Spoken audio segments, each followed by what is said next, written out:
Let's get started!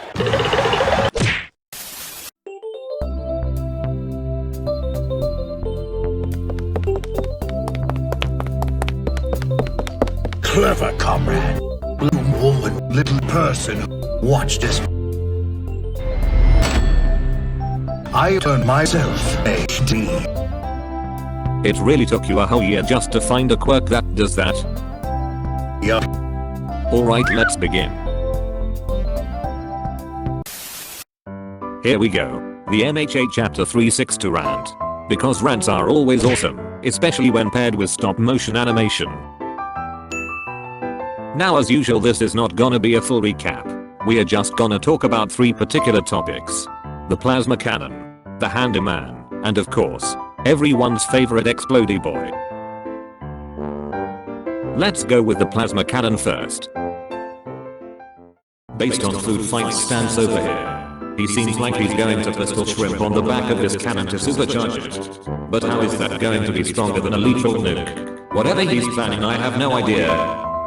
So all in all, the chapter ended with a glimpse of an upcoming big attack. And since big attacks at the end of Handyman chapters always do nothing, regardless of whose character it came from, high chance this is also going to do nothing.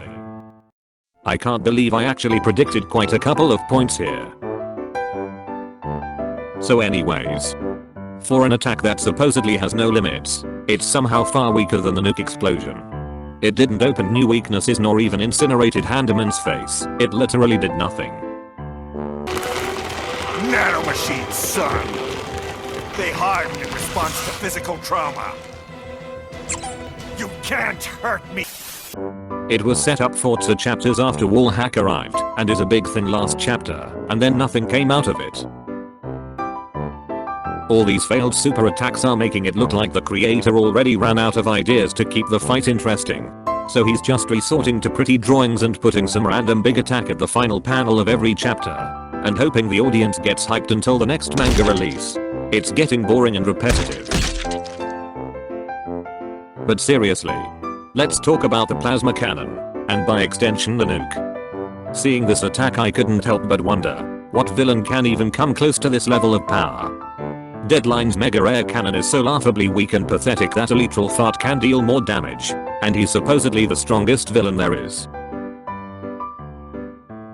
Not a single villain in the current final fight can even rival this, and over 99% of them are so f***ing weak that this invisible chick could beat the crap out of them solo. Oh, please wait!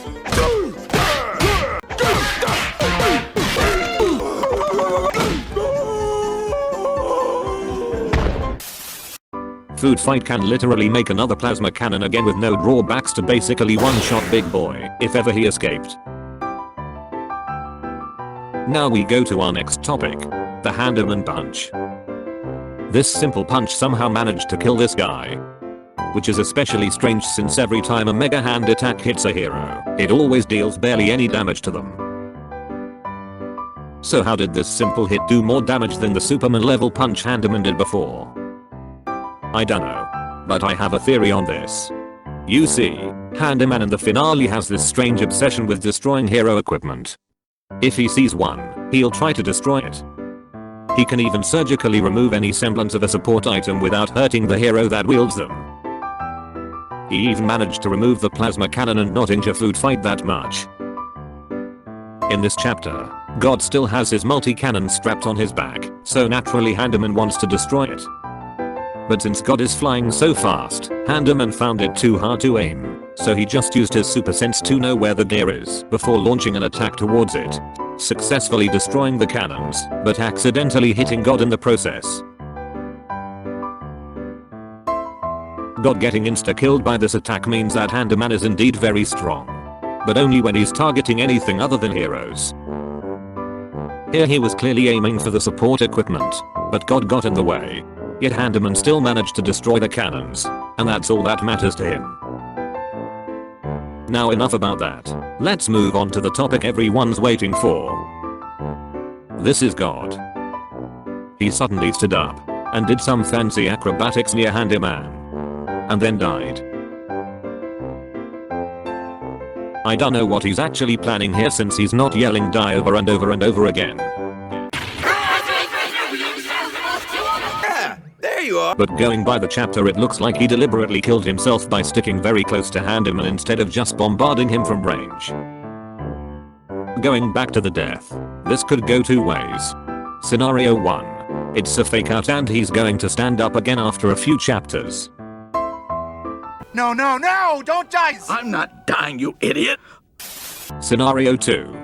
He was really killed off as a way to get him into the real final battle, which is against Deadline within the Vestige world. Notice how he met up with Superman's spirit, as well as Deadline referencing the second user who suspiciously looks like him.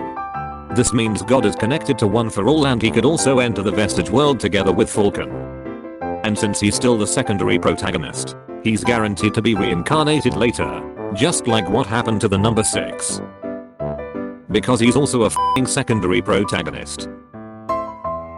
Overall, the chapter's written very strange. There's so much random shit going on that it's almost like there's content for 3 chapters, but everything's just crammed into one.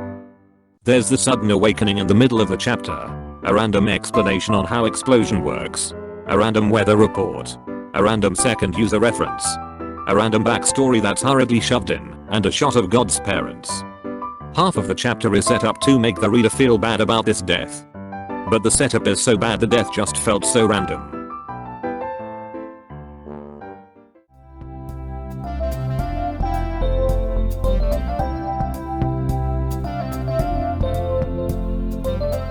So clever, comrade. What do you think? I think it's neat. Now with that form, you're now in line with our overall art style. Blue woman. Empire now succeeded than your boyfriend. No. Deadline, stop comparing yourself to Miss Mindlayer's boyfriend. Ah, well.